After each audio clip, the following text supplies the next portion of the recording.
আসসালামু আলাইকুম ভিউয়ার্স। আমি মনে করি আপনারা ভালো আছেন। আমি অনেক দিন পরে আবার আপনাদের সামনে আসলাম। আমাদের খেলা আরম্ভ হতে যাচ্ছে 30শে ডিসেম্বর থেকে। আমাদের প্রথম খেলা হচ্ছে রাজশাহীর সাথে।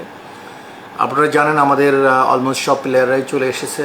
এর মধ্যে সবার আগে মোহাম্মদ নাবি নেমেছেন, তারপরে Shaheen Shah Afridi, Kyle Mayers, David Malan and Fahim Ashraf, Jadnal Khan. Everybody is in Bangladesh. They already started their practice session.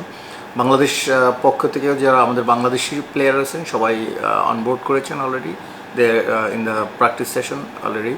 So they're doing fantastic. I was there in yesterday and I feel very proud with our team.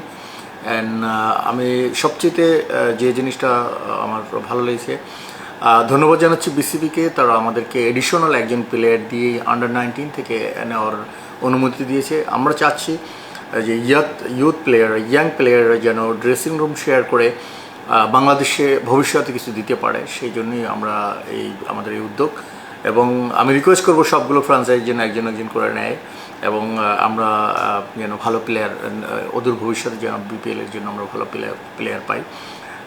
আমাদের প্রথম খেলায় আপনারা সবাই মাঠে আসুন, সবাইকে support করুন এবং আমাদের প্লেয়ারদেরকে সাপোর্ট করুন, ফরচুন বরিশালকে সাপোর্ট করুন, আমরা যেন জিততে পারি এই প্রত্যাশা রেখে আপনাদের কাছে দোয়া রেখে আমি বিদায় জানাচ্ছি। আসসালামু আলাইকুম।